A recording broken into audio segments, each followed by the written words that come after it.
So today we have a guest speaker, Tom Froese from OIST, and he also joined Qualia Structure recently as a PI A02 philosophy and phenomenology side. And he's been doing various things like anthropology and so archaeology and so complex system, culture, I don't know, embodiment, many things. He's all-rounder, and also including philosophy. So let's see what he wants to say about consciousness. Please go ahead, Tom. Okay, thank you so much for the invitation. And I'm really glad to be presenting to you. So we had now presented a couple of times to the Embodied Cognitive Science unit here at OIST. And so it's great for me to, return the favor and give a seminar to you, even if it's online. And as now said, I worked in many areas, but actually my starting point was consciousness in a way. So when I was studying for my PhD, I on the side studied a lot of phenomenology. I trained in qualitative methods. I studied synesthesia in some projects. My first postdoc was at Anno Seth's Sackler Center for Consciousness Science, which was just launched at the time that I was finishing at Sussex. And already actually as an undergraduate and master's student at the University of Reading, I was reading Roger Penrose and computationalism and like the limits of how I can say about consciousness and things like that. So I took a lot of detours in the meantime, but it's good to be back home where I started, which is consciousness science. And so I'm really excited to be back and look at all the things that are happening. And what I would like to do today is to share some excitement on some conceptual tools that we've been developing, which I've found very helpful in organizing various areas of knowledge, and which kind of revolve all around consciousness. So I basically want to find out whether it's also useful for your projects or where you might see some need for further development. So let me see if I can sketch this out on the screen. Let me screen share for a moment.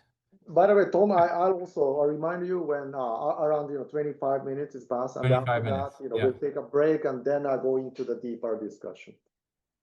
Okay. Given this 25 minutes, okay, let me see if I can talk us through it a little bit. When I need to draw something, I will. Maybe we can do it this way. So the big question that I want to answer is, how does consciousness matter?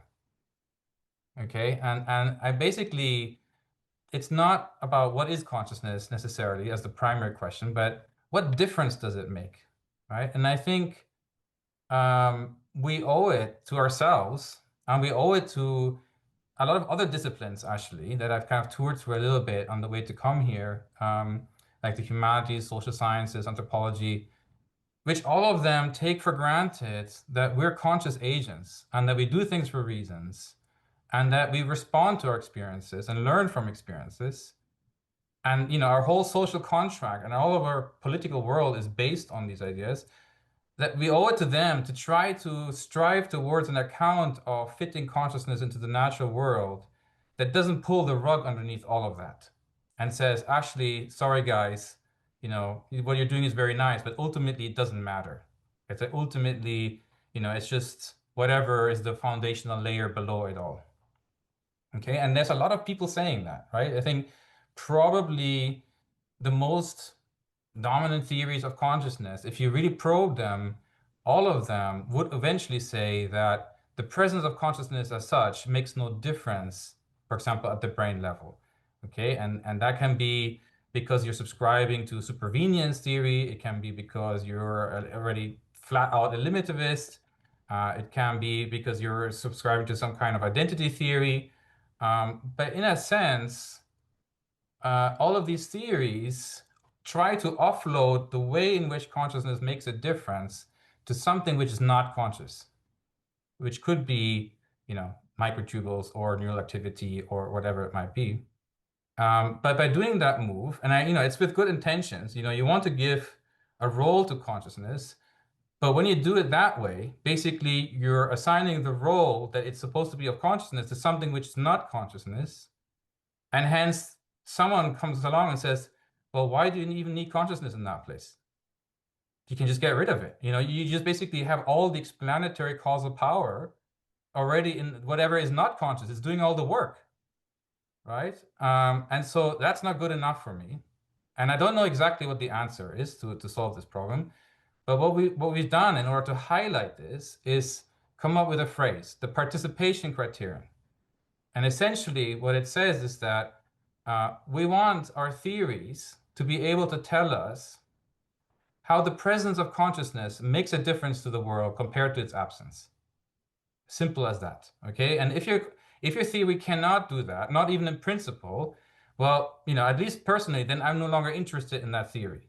So it's a way of, out of the, huge variety of different theories of consciousness, it gives you a very, very good tool to say, do I need to read this paper or not? Do I need to care about this theory or not? Because there's a lot of people and a lot of theories calling for attention, and it's sometimes hard to know how much weight you should put on that, how much effort and time you should invest to figuring things out.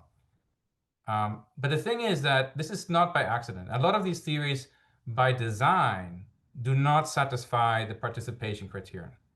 Okay, by design, they're looking for a theory that allows them to say things about consciousness without touching anything else.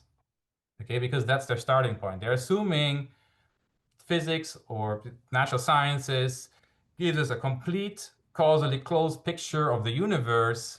Consciousness is not one of those things. Therefore, we have to find a way of talking about consciousness which doesn't touch this. And I think that's not good enough. Okay, there's no reason to believe that this completeness can even be upheld, right? So eruption theory, which is what I've been developing for a few years, starts from the opposite side. It says, basically, our minds matter, and they matter in their own right.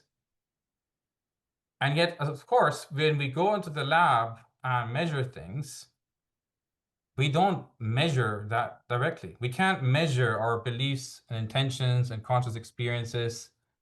All we're measuring is the objective properties, because that's what the measurement apparatuses give us. They give us numbers, ultimately. Numbers that measure certain objective properties, but they don't give us the kind of qualitative, normative, directed, felt aspects of the mind, right? Okay, so then we have a tension, and the participation criterion. If you say I don't want to meet it, it's usually because you prefer an account that sticks with that insight and says, well, given that we don't measure it, and given that that which we measure is fully accounted for by sciences that don't say anything about consciousness, well, then your first starting point, premise number one, that the mind matters, must be wrong. Okay, and then the question is, what kind of alternative framework can we say? Like, it must be an illusion, maybe you're just, creating a fiction or something like that. But there is a middle way, which is to accept both these premises and say consciousness matters, yet we cannot directly measure it. But there's only a tension here if we assume completeness of the natural sciences, that in their terms, which don't make a reference to consciousness, they could in principle explain everything completely. Then we do have a problem because consciousness has no space to do anything. But actually, that's not true. There are sufficient amounts of hard-nosed scientists which will say, actually, there are limits to what we can say about the natural world.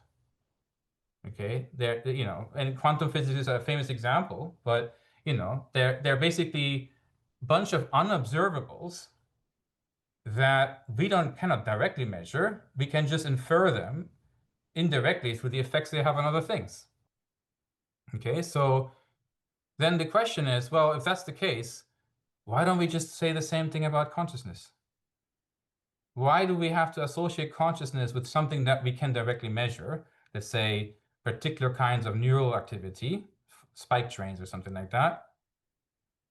If that creates so many problems in the sense that it offloads the causal efficacy of consciousness to something which is not conscious, and therefore invites eliminativism and philosophical zombie problems, what we could do instead is to look for the things that escape our measurement.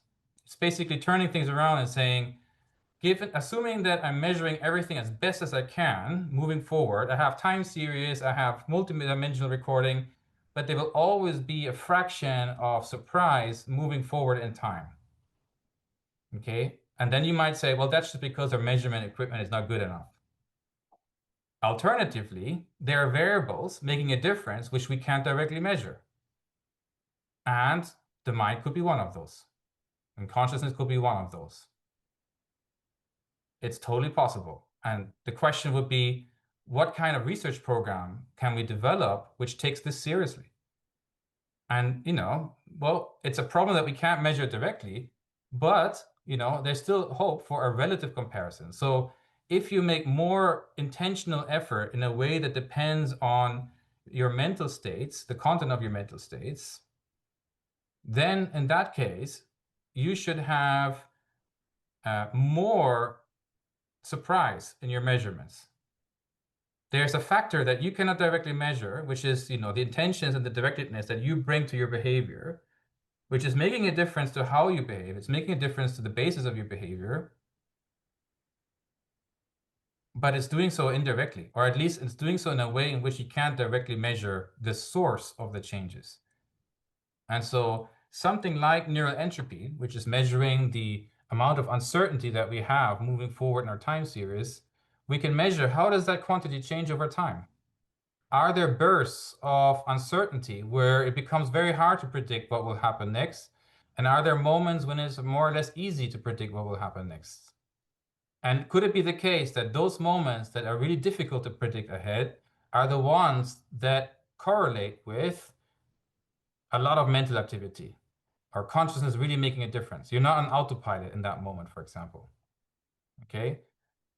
And that then allows us to capture indirectly how consciousness could make a difference in the natural world and satisfy the participation criterion. Now we have a factor which could in principle not be reduced to anything else that can be measured. And it basically opens a space for the mind to make a difference. And of course, there's all other kinds of noise, so we have to be a bit careful here. And basically, the top-down effect of your intentional directedness making a difference to your behavior, that uncertainty I want to call irruption. Basically, it's an increase in the variability of the signal that can't be reduced to any kind of non-mental causes. And it's a subset of all the noise that you find in your signal. Noise being here specified as that which you can't directly model in terms of things that you can observe. Consciousness is a little bit different because, and this is another thing that a lot of theories are not so clear about, it goes in the opposite direction.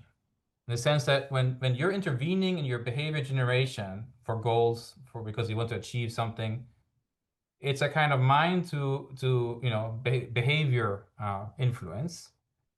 Okay, but consciousness is the other way around. It's something happening in the world which is affecting your body, which then is affecting how you experience things. And so, but we can apply the same logic. So we can famously trace things that are happening in the world to how they're affecting our body, like they say the retina, and how that's affecting things happening in the brain. But at some point, you might, as a participant, say, yeah, I perceive the stimulus, but that content of your conscious perception is not something that we can directly measure at the neural level again. We basically lose the signal. But now it's in the other way around. We had a cause and effect chain, and we're missing the last link. So we're basically having cause, but we can't measure the effects it has on your awareness, not directly anyway. And so that's a little bit like a surprising absence of downstream variation. It's a kind of different kind of counterfactual, So, and I want to call that absorption. So consciousness is basically about absorbing variability. Agency is about generating variability. It's an eruption of variability.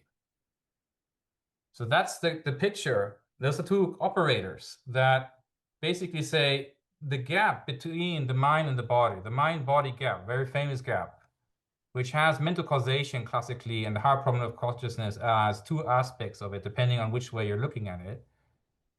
The idea is that, in a way, it's never going away. We should just stop trying to make it disappear. That's misguided.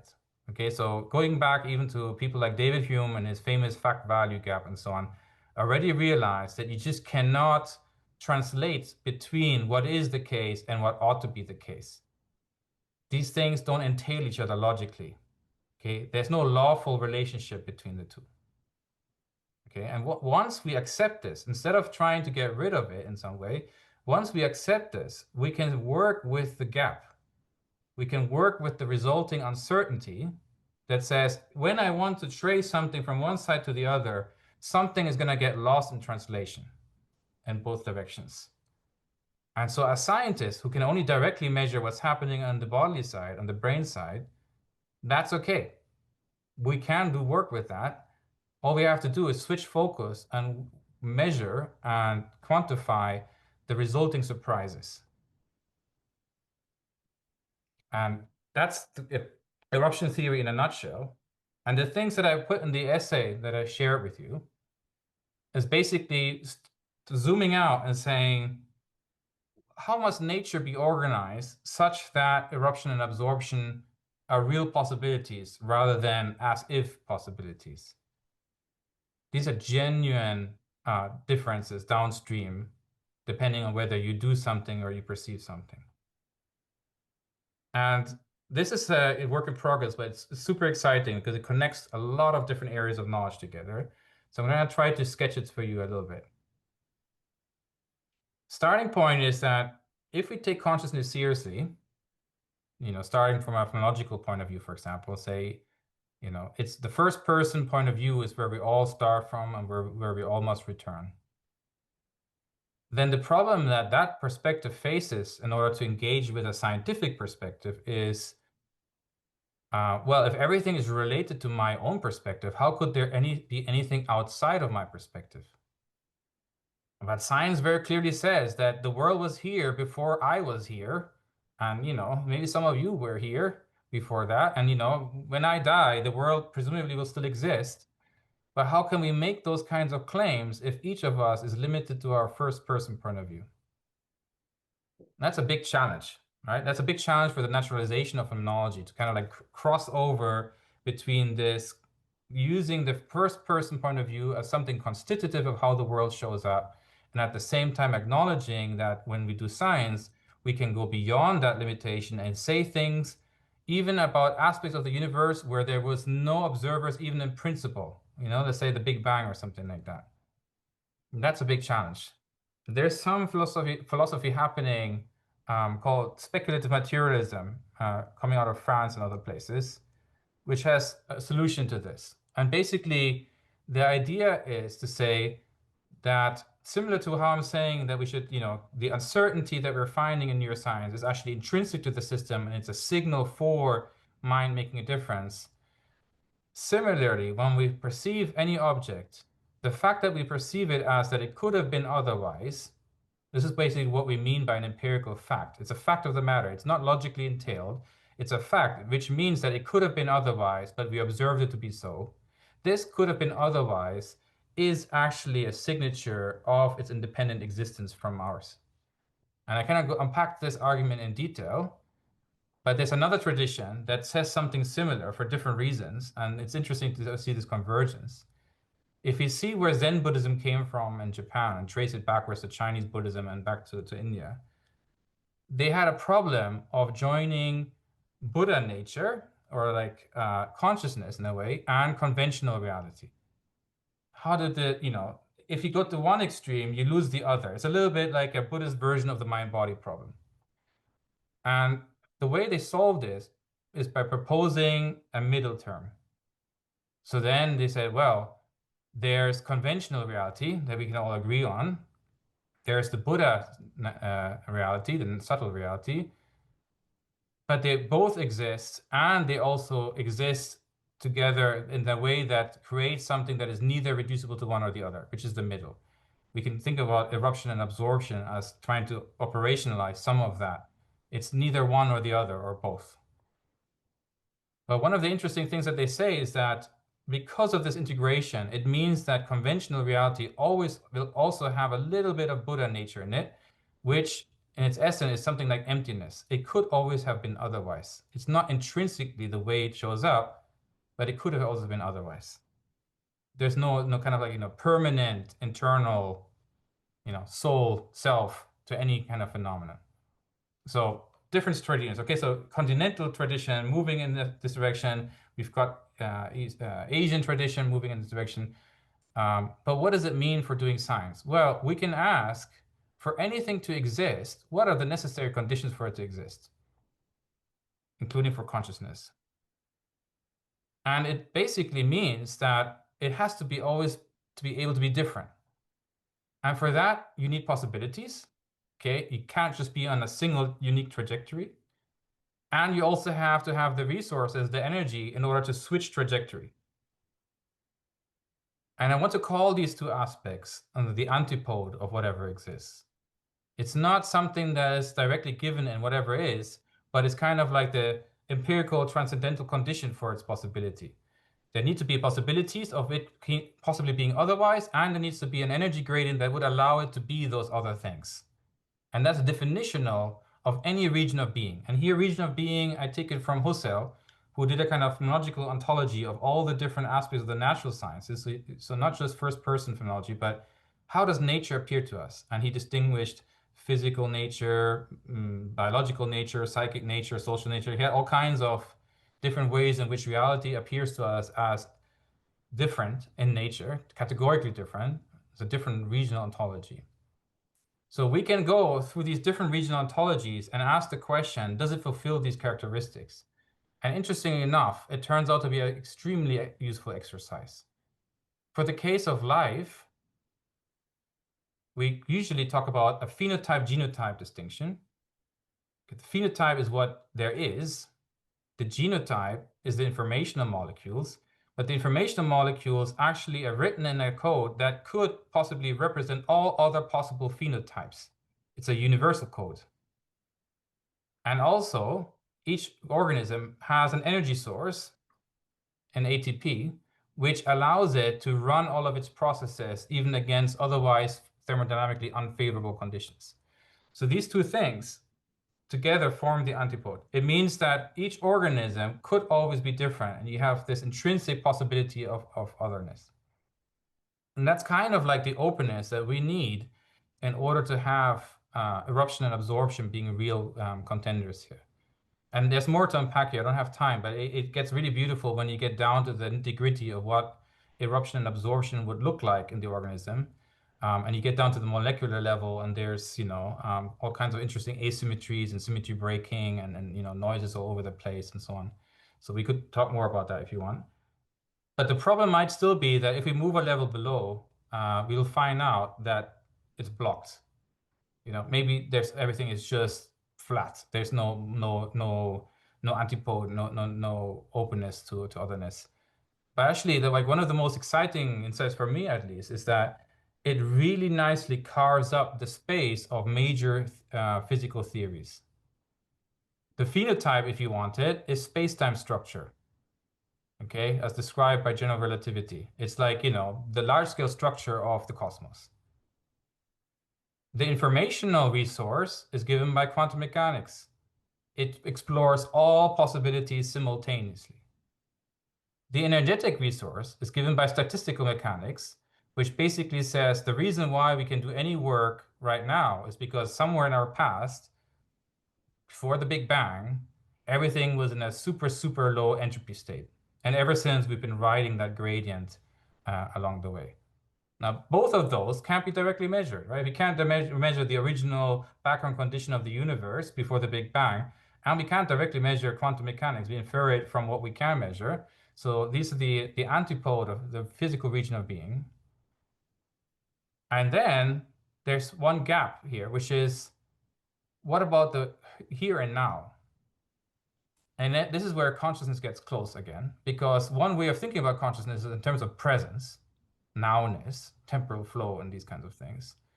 Or you could even say, why is there something rather than nothing? It's another way of thinking about consciousness.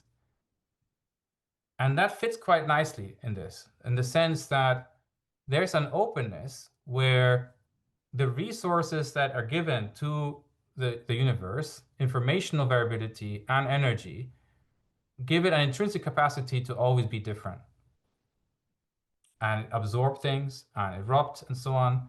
And so when physics talks about symmetry breaking, to talk about different scales and so on, it fits very nicely with this. And again, we can go into more deeply here. But basically, it turns out that maybe looking for quantum gravity and things like that might be misguided. Maybe there are categorical difference here. These are different regional ontologies, and they have different roles to play.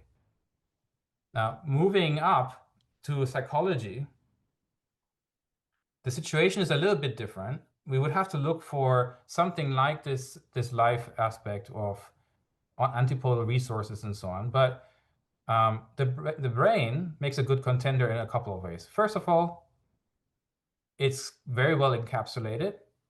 Okay. The way in which we could think of the structure of the cosmos or the phenotype are functional networks which determine the state. And by the way, this is a kind of general theme that pulls through these different levels. We always find that something is unfolding structurally and then generating state changes. So whether it's space-time itself curving and telling matter how to move, or proteins folding and thereby determining their function, or functional networks forming and thereby determining state transitions, it's always this pattern. And there's also the antipolar resources, which says the brain is the one that has a constant energy supply under most extreme conditions. And there's an information resource that, maybe it's a complete Turing machine that could instantiate any possible, system in its dynamics.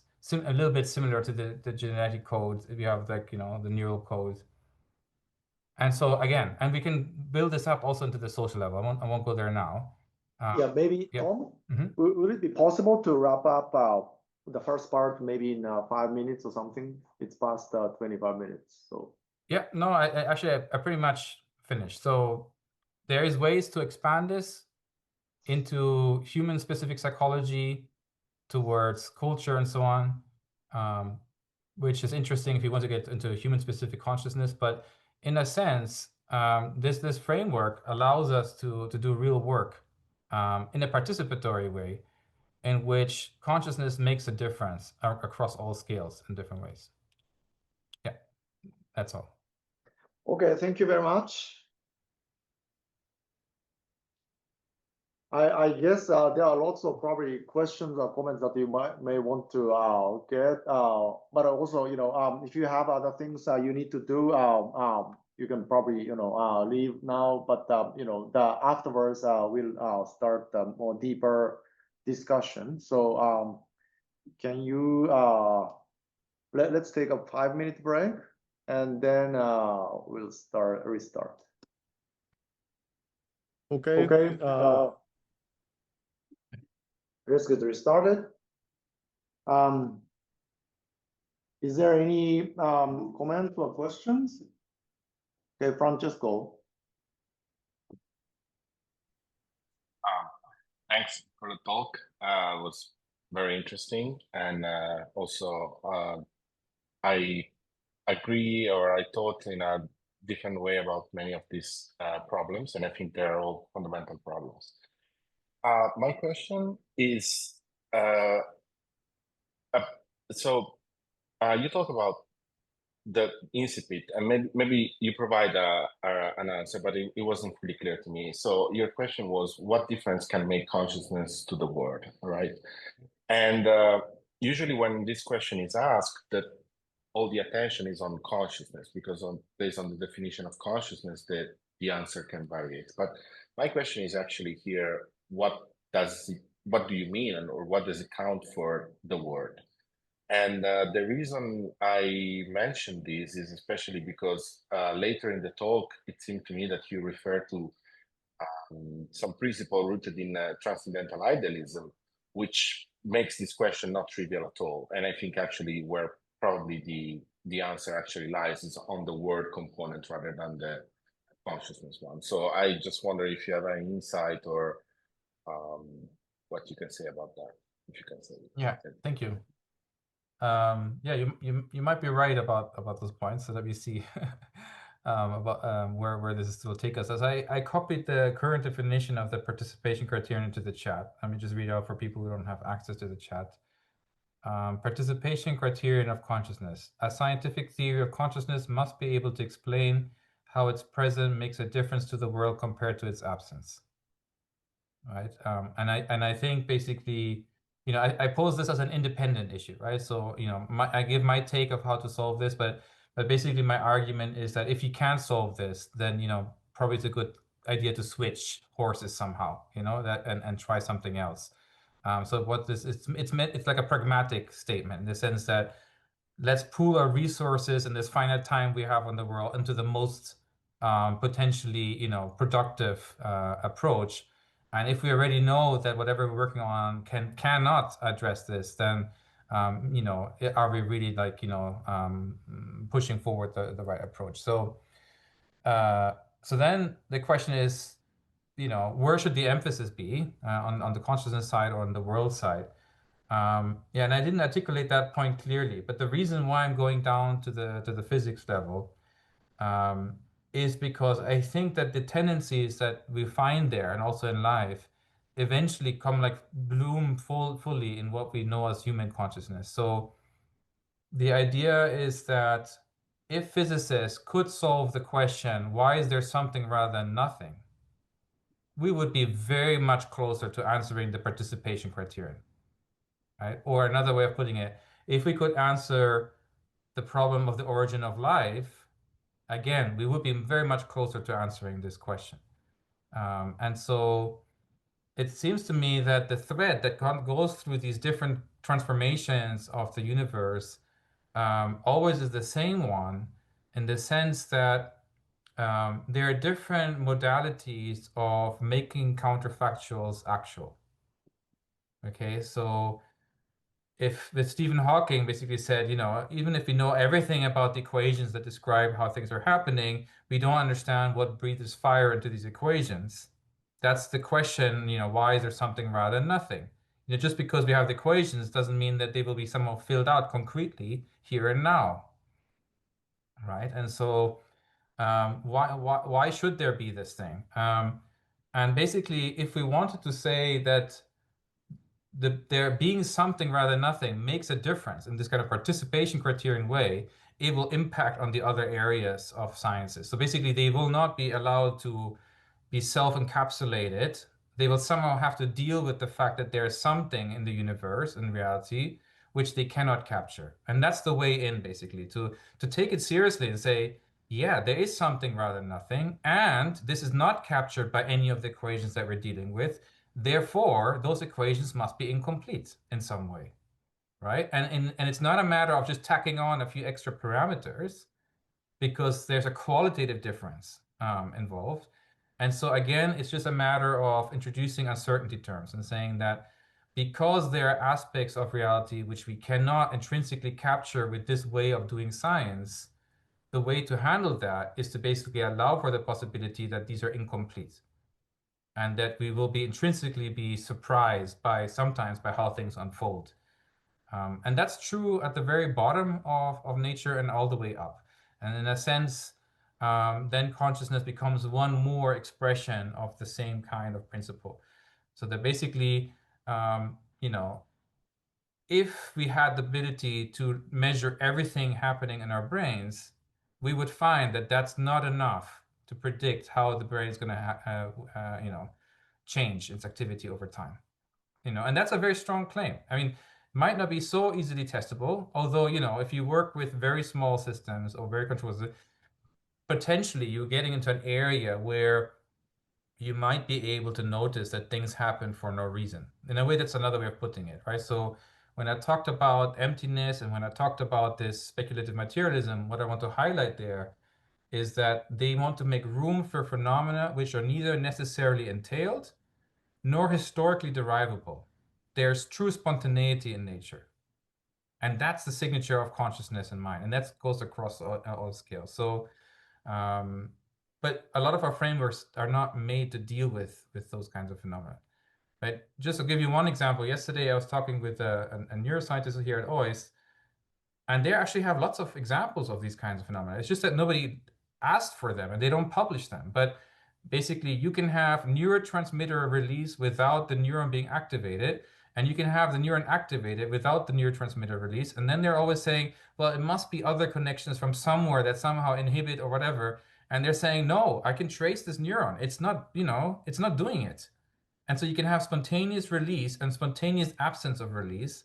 And this is just one example. There are several of these. Or you can have spontaneous bolt signal without neural firing and so on. But these things nobody can make sense of, and they just get kind of like, pushed away.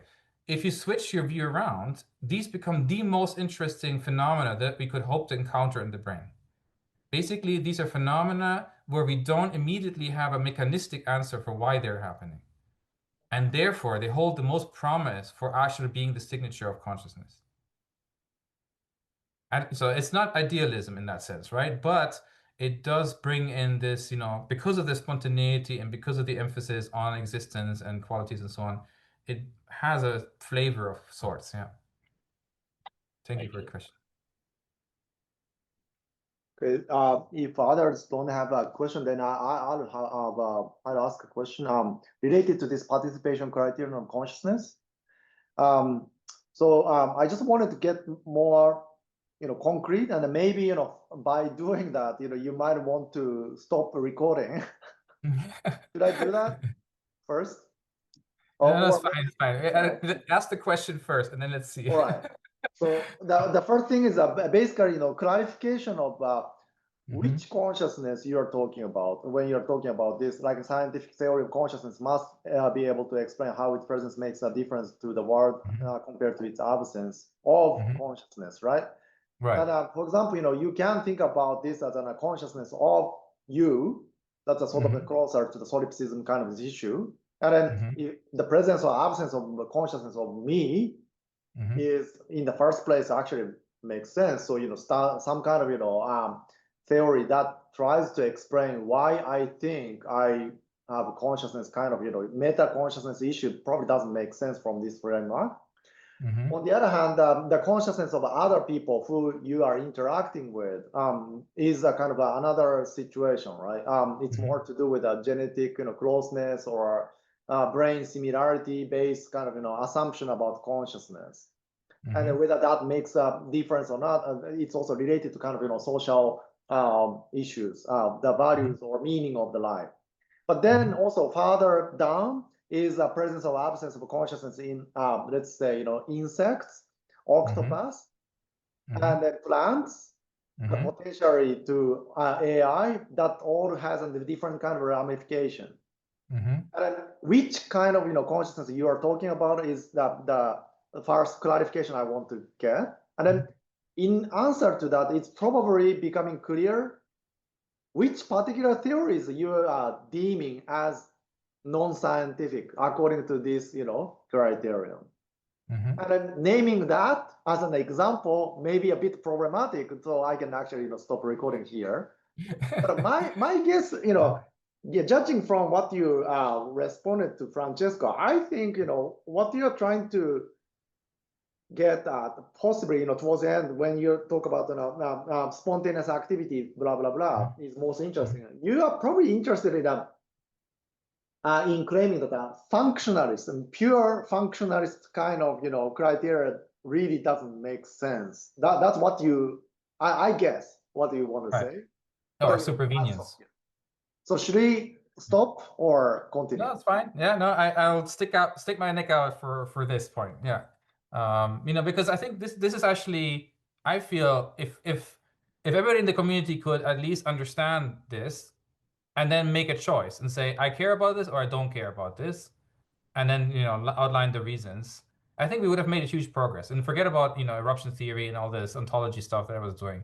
Maybe someone else has a much more pragmatic, less idealist way of getting at this. But the thing is that if we are non-reductive, okay, and many people claim they want a non-reductive account. If you want to eliminate it, then you're already in a different game, right? I mean, then this is not interesting for you.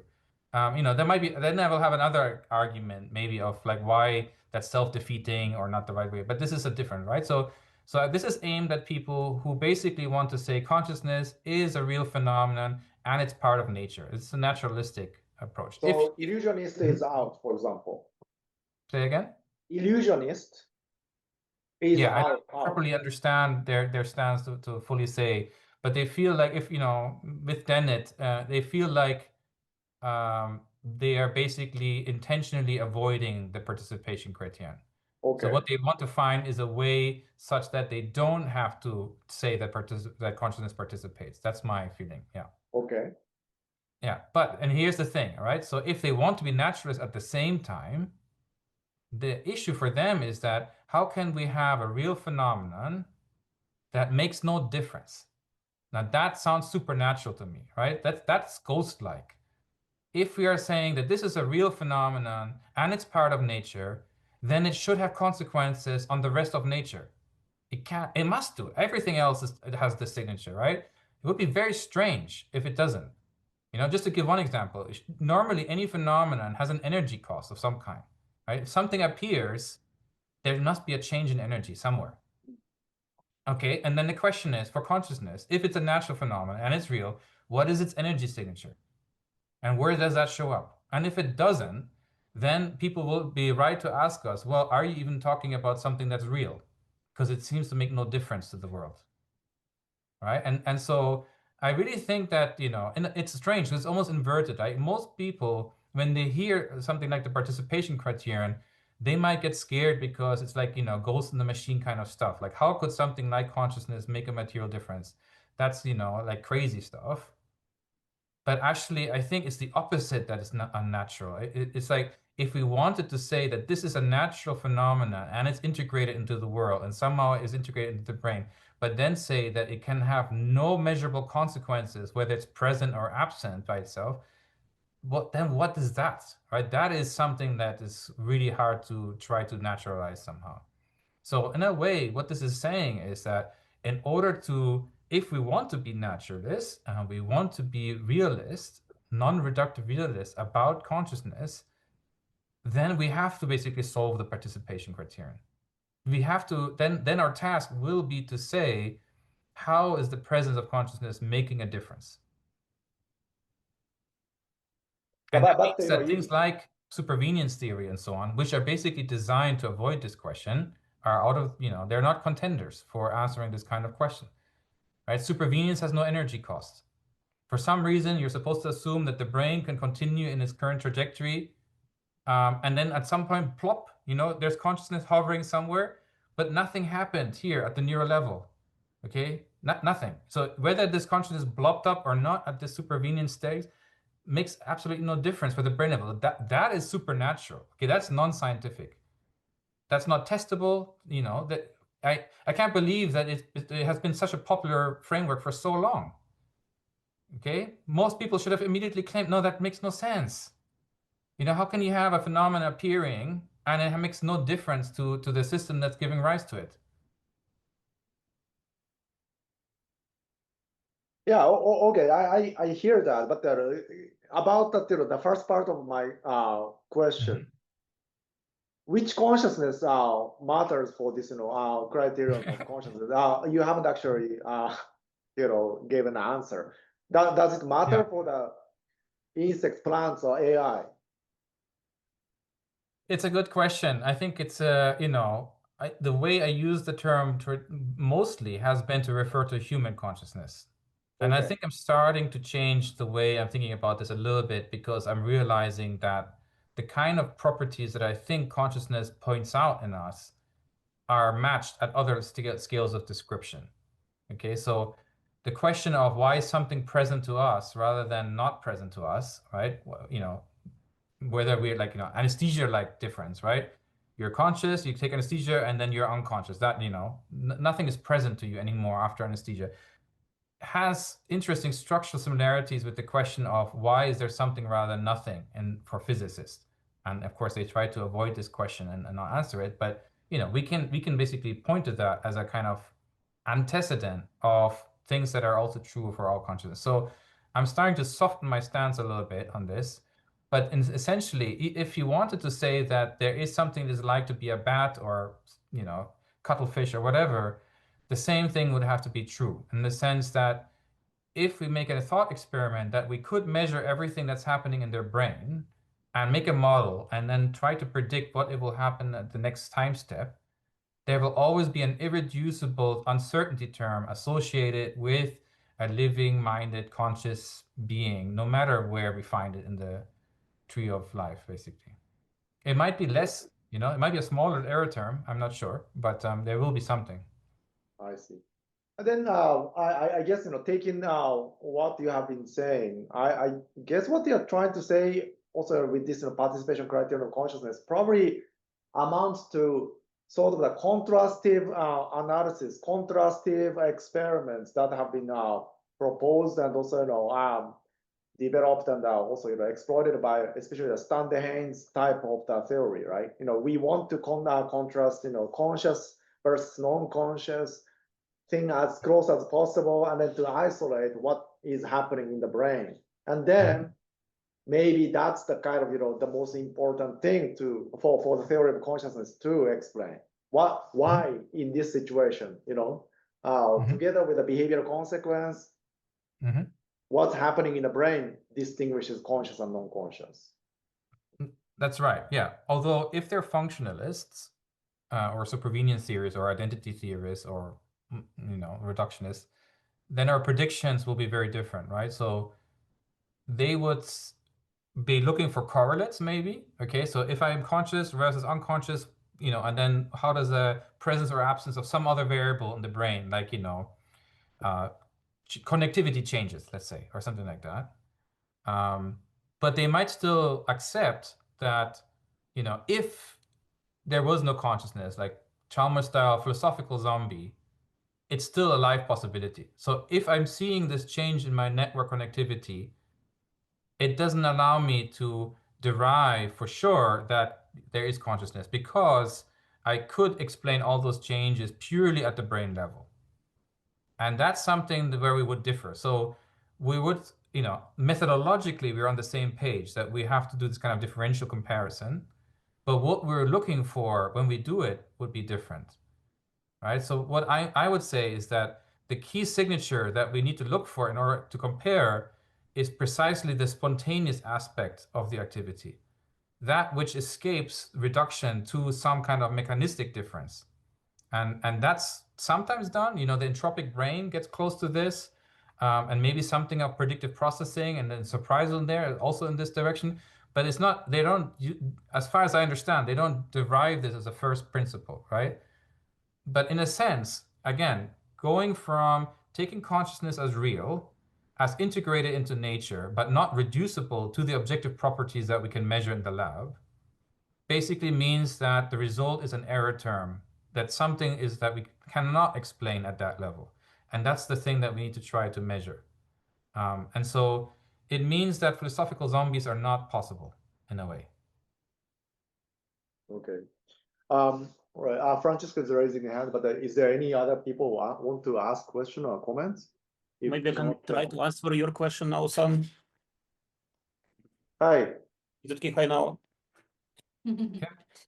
So maybe like trying to answer your question, maybe the idea of participation criterion is that if there is like some complete mechanical explanation of what's happening, then like you don't need additionally to have consciousness to explain what happened. Like in that paper, which like Tom shared, we have like this example with like law of maximum entropy production in living systems. And like if someone says that like living systems, like all they do is they like increase entropy production, then they do not have like a choice what to do. They always like increase entropy production. So the consciousness cannot make difference in that sense, because you can explain everything with increase of entropy production. Okay. That's kind of what's the idea. So then that kind of answer, I think implies that whatever system, whether it's artificial or plants or a bacteria or whatever, that kind of criteria is satisfied, then it must be conscious. Is that what you're trying to imply? No, the idea is that it's like minimal requirement. So it's like necessary, but how does it call, like not sufficient. Necessary, but not sufficient. Yeah. So it's like necessary. That's why it was a bit like clunky the way I explained it. But basically, there are many sources of noise and stochasticity in biological systems. And all I'm saying is that as a subpart of those, or actually is intrinsic to the system and is the signature that we're looking for. But there's other parts of uncertainty and noise and entropy production, as Gwen says, which can have purely mechanistic reasons, or even just, we're not measuring things properly, and that's why there's uncertainty. So the challenge, methodological challenge, is to separate out the sources of noise. And that, that would be the research program, to say, if we put our minds together and say, we're looking for a spontaneous signature that can't be reduced to mechanistical causes, then it must be something that is spontaneous. But among the spontaneous phenomena, there are some which are non-consciousness or non-mind related. Okay, it's just noise bubbling up from quantum level or wherever from. So that would be the project. We would have to look at the different sources of noise. So that means that if you find something unpredictable in some small organism, it doesn't necessarily entail that it is conscious. First, you would have to show that this noise signature is not, reducible to some other factor that's generating it, that is like genuinely spontaneous. And second, it's only a negative criterion in the sense that you cannot rule out the fact that it could be conscious anymore. And this has to do also with AI, right? So to the extent that AI systems are fully closed and fully accounted for in terms of their operations, on this view, we can be sure that they're not conscious. Okay, we would have to basically show that they're spontaneous, non-reducible spontaneous events. And then the only thing we could say is that we cannot rule out that they're conscious. Okay, we can't make a positive affirmation, but we would not be able to make the negative denial of it. Yeah. Francisco, is it okay to give Mike next question? Yep. Go on. Was that okay? Yeah. Okay. Okay, great. Sorry, I'm just curious about the cause and effect. So when you say consciousness must have some cause in the world, which world are we talking about? Are we only talking about the physical world, or do we also consider the mental world as well? Like effects to the other people's mental state, Or even unconscious or something.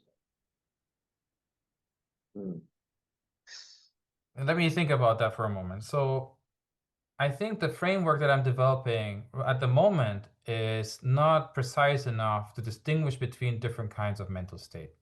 So another way of putting the participation criterion in a much more general framework than consciousness would be a scientific theory of mental content must be able to explain how the presence of mental content makes a difference compared to its absence. I think it holds still. Okay, so every time you read a Nature journal article where neuroscientists go in and say, we've uncovered the representation of so-and-so, you could play the participation criterion to them and say, what neuroscientific difference would it make if we assume that this content is absent rather than present? And there's nothing, okay? It's a correlational thing. So in a sense, if we wanted to go one step further and be more specific and say, does consciousness per se make a difference to different kinds of mental state, or do different kinds of mental states like desires and beliefs and so on show up through different kinds of eruptions? I think it's super fascinating to ask that question, but right now we're not at the level where we can answer that with any precision.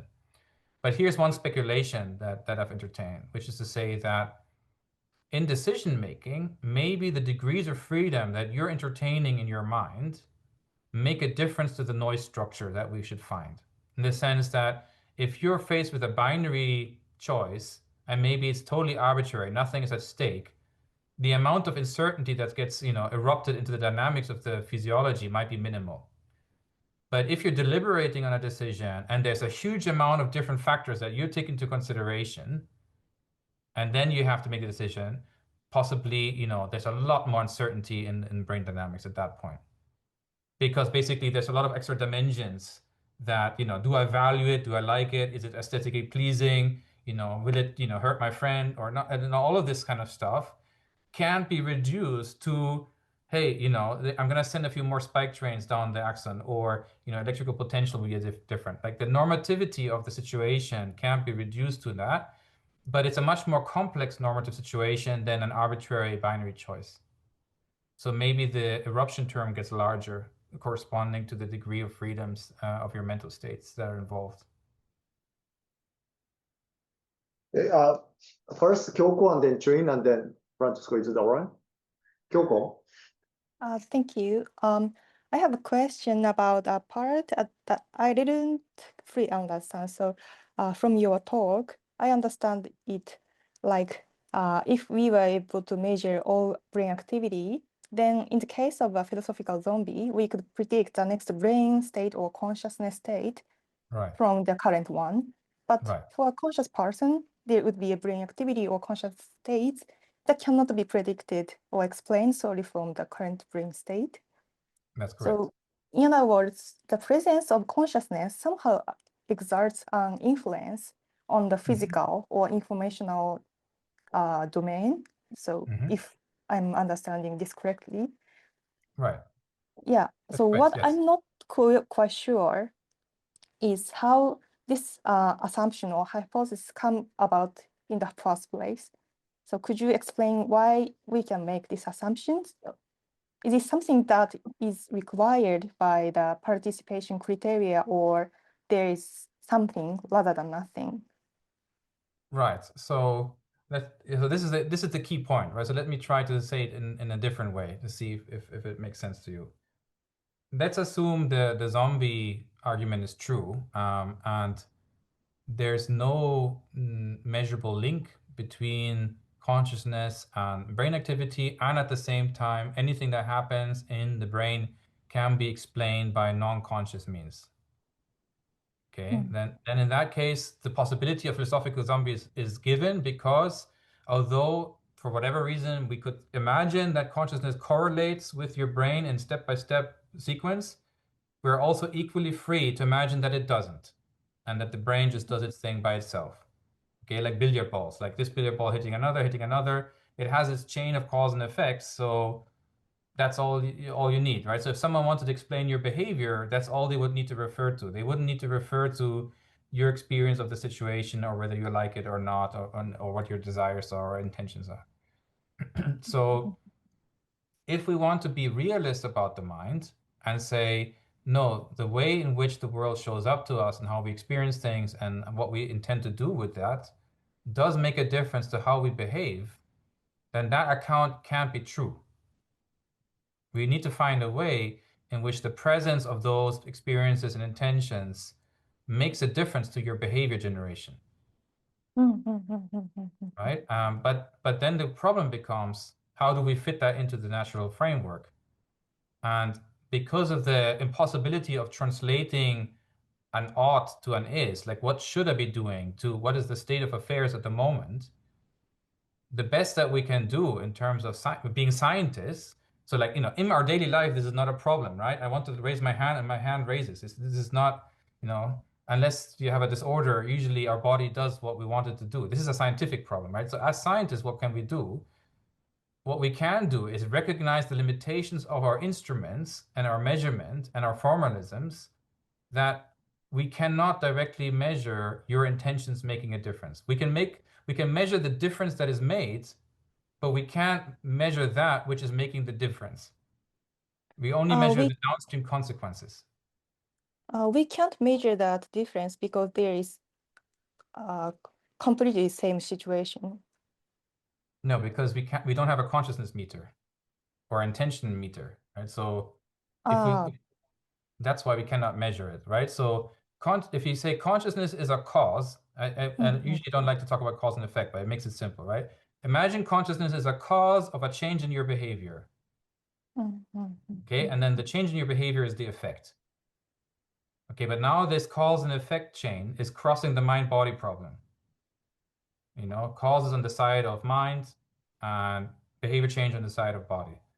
Now we go and want to measure things. Well, we can only measure things directly on the side of the physical aspects of the body, which means that we will be measuring effects whose cause is not available to our measurement. We can't access it with our measurement.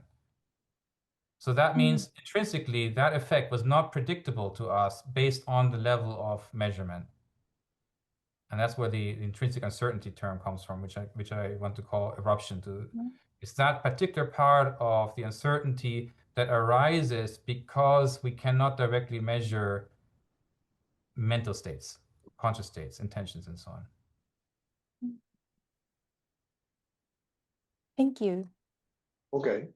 Trin then Francesco. So thank you. And from Mike's question and your answer, I'm a bit confused whether you are proposing something like pluralism, because if you are not, then following the idea of the hard problem of consciousness, consciousness is assumed to be produced by some physical processes.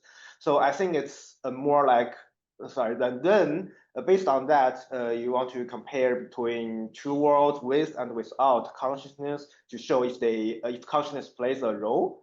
Then to me, consciousness sounds like an intermediate thing.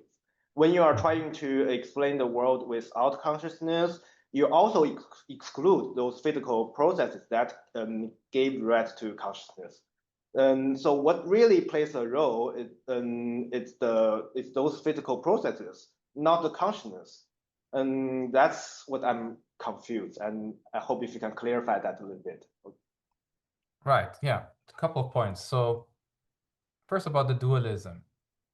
I'm not sure exactly what's the best way of calling this framework. I like the Buddhist middle way approach in a sense. Okay, so I do recognize that there's something real about the mind and the quality of experience and so on. I recognize that the world is real and can't be reduced to consciousness, just like consciousness can't be reduced to the world. But I also recognize that they make a difference to each other. So it's a kind of like triadic structure, more like than a dualism, if you want. But ultimately, if they make a difference to each other, it all becomes a kind of naturalism, because in a way we need to figure out how all of these things hang together. So that kind of like brings in then the second part of your question. I guess like one analogy would be that physics deals with lots of unobservables all the time, and it's not a problem for them. And so my proposal is that, as Chalmers famously said on one of the Tucson conferences, that we don't have a consciousness meter is not a problem for us. We should actually work with that and say, this is an intrinsic aspect of how the world works. And once we do that, it switches our framework, and we can say there are some physical phenomena which we only can measure indirectly in terms of the way in which they induce changes that otherwise wouldn't happen. So it's a kind of counterfactual definition of making a difference. But I think that way of thinking about things is actually much more naturalist and scientific than most scientific theories of consciousness are at the moment. Because at the very least, it's sticking the neck out and saying, there should be a consequence for someone in the lab trying to measure things. So this presence and absence, yeah, I mean, I don't know if does that answer your question. I feel like there was another second, like a part of the second part I'm not addressing properly. Can you remind me again? Sorry. About the last part of your question, or is that okay? Maybe you can come back to it if you are not satisfied later. Okay. But I feel like the discussion starts to be kind of closer to what Mike here is going to talk about this next week. Yes, that's correct. In our lab meeting, it's called a dual aspect monism by Ratmansbacher. So if the people in OIST wants to discuss this kind of idea further, you guys can really join that again. I'll probably post the Slack in terms of the the dates and also time. I don't know, Tom. You're also free to add other people in OIST your lab to the Slack, so that they can individually select if they want to join or not. Sure. Yeah. So and people online, if you want to join the quality structure Slack, please let me know. Yeah, and also the continued discussion about this kind of thing can be done also in a grant meeting of the quality structure in February next year in OIST, to February 20 to 24. So just to let you know. I do And have then a quick follow-up. Sorry, I do have a quick follow-up. Okay. So, from what you are saying, it sounds like at least consciousness is something very, very special, because we don't really ask questions like, what if the world, what if we exclude water from the world, from natural world? How do we explain the world without water or without air, something like that? So at least it's a very, yeah, I mean, consciousness is a very special thing in the natural world or physical world. I don't know if you agree with that. I don't know. It's a little bit like saying that, what would the world be like if the vacuum field didn't exist? Vacuum? The vacuum field, yeah. Okay, I'm actually quite serious about this analogy, because if you go back to the origins of the quantum revolution and think about electrons jumping down an orbit and releasing a photon, that's an event that cannot be explained within the classical framework. It's a stochastic event. And energy balance is actually perfect, right? So the amount of energy that's released with the photon is the difference of the energy that it jumped and so on. But if we ask what caused the electron to jump, we can't point to anything, right? And so then people eventually said, well, I'm not a physicist. I'm like super, this is toy model stuff. But, they said, well, it's because there was a fluctuation in the vacuum field, which, allowed the electron to jump lower or released it or triggered it. So they don't talk about causation anymore. It's this more like indirect notion that the conditions were such that it permitted the electron to jump to a lower energy level and release the photon. Okay, so then you have a spontaneous event on one way of looking at it, but you have a field fluctuation on another way of looking at it. And what I'm trying to say is that consciousness is a little bit like that. Eruptions can be thought of as spontaneous releases of higher level energy states to lower level energy states, which are triggered by the right kinds of background conditions, which in this case will be your mental states, like you're being directed towards something. And you can't directly measure it, just like you can't directly measure the vacuum.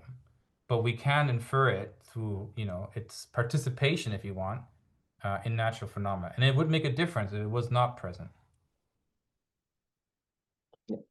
Finally, Francesco, go ahead. Yes. So you expressed a series of desiderata, I would say, during this conversation. For example, you talk about potentiality and actuality, which are basically powers, and non-reductive approach of whatever nature, and looking at the physical and phenomenal side and so on. But you also, I have the impression you generally dismissed current theories of consciousness. So my question is, or actually my first question, because I will ask two this time, is what do you think, if anything, of integrated information theory, which, for example, seem to be pretty much aligned to at least most of your desiderata for a theory. And then the second point I wanted to raise is I see that the discussion about the art problem slightly less problematic, because it seems that if you were to individuate the necessary and sufficient condition for the presence of consciousness in a physical system, then the art problem dissolves itself, because the art problem is based on the two-dimensional semantics that rest on the intuitive definition of consciousness, right? So if you actually have a priori definition, you basically, every time you detect that property is consciousness. So in this sense, it's pretty similar to identity theory, but it doesn't necessarily have the problem you were pointing out at the beginning. So it's, of course, very hard, and some could argue maybe impossible to find such a precise theory that is sufficiently verified or trusted. But if that would be the case, then that problem seems less problematic, I think. Okay, great question. So let me start with the second one, and then I'll get to integrated information theory. I think like whether we can fully eliminate the hard problem of consciousness. Well, yeah, it will depend a little bit on what we mean, what kind of criteria for success we have. But one thing that I basically I'm starting to see is that it makes sense to introduce categories into nature. Nature is not always just the same. And there are different regions, like with Husserl, different regions of phenomena which have properties which are incommensurable with each other. And I don't think that's going to go away. I think actually taking that seriously and saying, we need to diversify our ontology, actually helps us better understand more clearly what we're facing. And Shigeru Taguchi, who's also a part of the quality structure project, once had this nice metaphor, connecting by cutting, he calls it. It's a Japanese metaphor from Japanese philosophy, that sometimes you have to first know where to carve nature to then see how the things actually connect. But I think that first cut will still remain, even though you're reconnecting things afterwards. And I think by trying to connect everything without cutting it first, we basically don't see properly how things are fitting together. So maybe we'll be happy enough to say, oh yeah, these are categorical differences, but we can see how they impact each other and how they relate. Therefore, we declare the problem solved. But it's not the kind of solution where suddenly we end up with a kind of monism, where everything is exactly the same kind, and in the sense of philosophical sense of natural kind. I think there will be different natural kinds. And then the first part of IIT, well, I'm happy to learn more about it. I mean, I see a lot of contact, and I'm also see some differences. Points of contact are that we take counterfactual seriously. We take consciousness seriously. Consciousness is a real thing. It's a physical thing.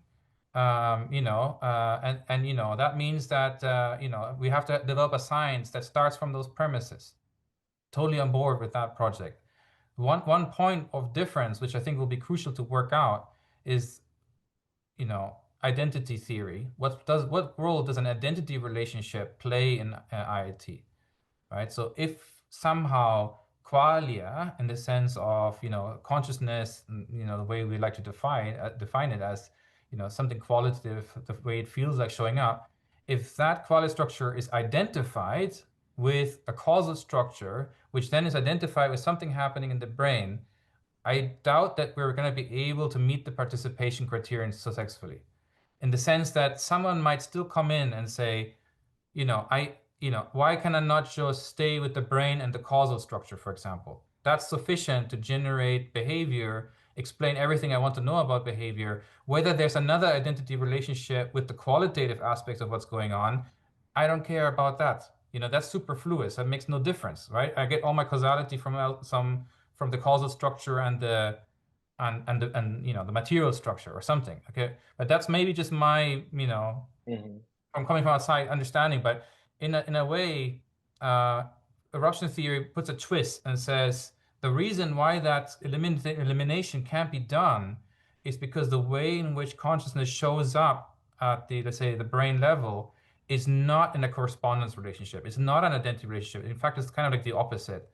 If you have focused attention of making a difference, what happens at your brain is that it increases the uncertainty. It's like an explosion of possible deviations. And consciousness, the hard problem goes the other way. There's increased redundancy in what the brain does. There's counterfactual of absence of differences that should have been there, but now are not there. And what happens is that differences appear in your mind. Suddenly I can see the stimulus where I couldn't see it before. Suddenly I have all these thoughts happening that didn't happen before. And because of this structural twist where one thing does an expansion, one absorption, or vice versa, they can't just be collapsed into each other. You need both in order to explain what's going on. Because if they were identical, then you could just work with one and say, okay, I don't need the other one because I get all my explanatory power from one side.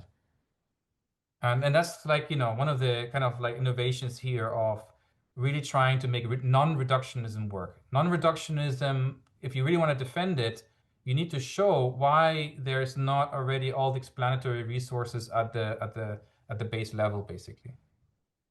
I would be happy to discuss this further, maybe at the grand meeting in Okinawa, because I think there are potentially some nuances that might be relevant or interesting for you. Yeah, no, for sure. So in February, right? So I look very much forward to having this conversation, because I also don't want to reinvent the wheel, right? So if basically I'm independently converging on things that IIT has already discovered, then I'd just rather work with that than have a separate parallel track. So we should join forces to the extent that there's overlap.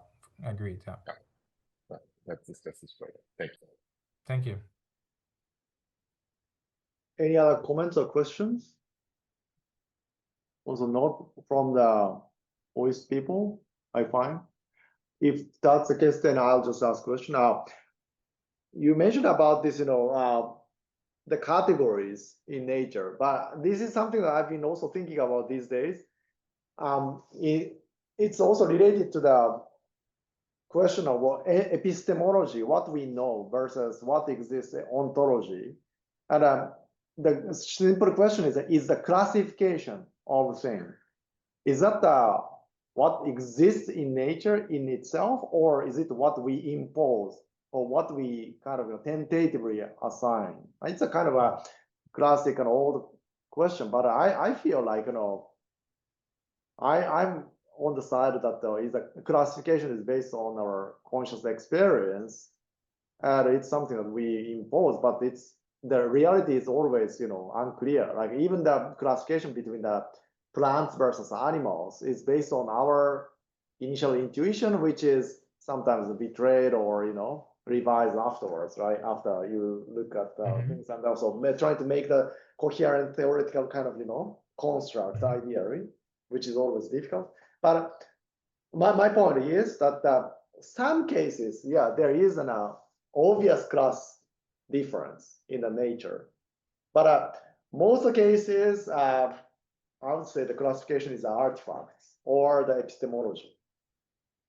Yeah, I mean, your point is probably the mainstream point. I think, let's just even within a domain, let's say physics, that, for a century, people have been trying to unite general relativity and quantum mechanics.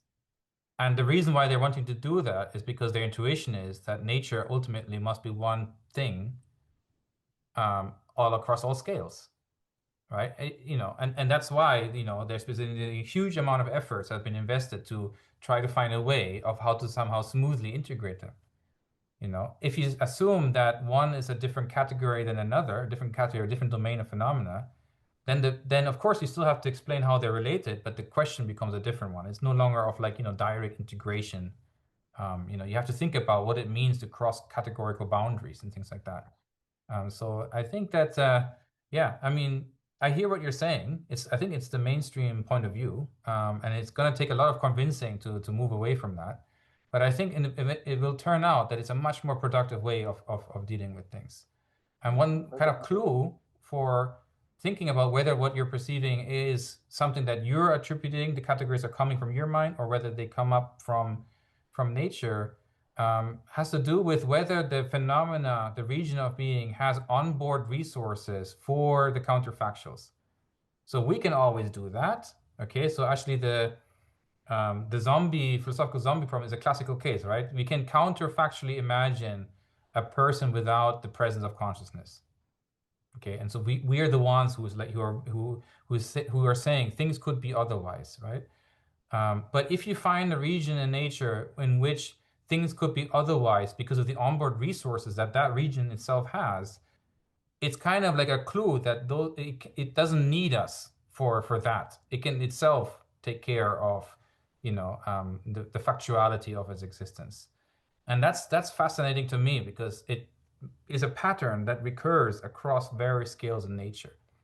All right, so why is it the case that the universe is organized such that we have this nice entropic gradient to write on? Why is it organized that, it has all possibilities coexisting at the same time while it's actualizing at the moment? Life is the same. Like, why does it have a universal code in which all possible phenotypes could be represented?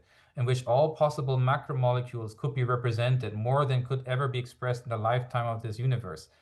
And again, you know, you've got like the energy gradients and everything. With the brain, it gets a little bit more complicated. It's more ephemeral because we're now talking about dynamics rather than structures. But the idea would be the same, so that every time you find the conditions for the autonomous generation of counterfactual possibilities, you can be pretty sure that what you're, you know, distinguishing in your realm of experience is actually, you know, a category in its own right. It's a natural category rather than something that you're imposing. Of course, if we don't have the knowledge, we wouldn't be able to recognize it, right? So until we knew about quantum mechanics, well, we didn't know that there was such a thing, right? So it, of course, also requires skill in order to reveal these categories. They just don't show up for themselves. But, you know, once they reveal themselves, I think we can be pretty safe to assume that they were already there, even though we didn't understand them. So it's not something that, you know, we kind of like just will into existence, so to speak. But you're completely right. This is going to be a hard fight. You know, most people will not want to go that way. You know, dualism was already a hard sell, but then to say actually it's totally, you know, the diversity of different regions of being, you know. So anyway, yeah. Okay. If there's no other comments or questions, then thank you, Tom. It's the expected time. Thank you. Thank you so much for your questions. I'll stop recording.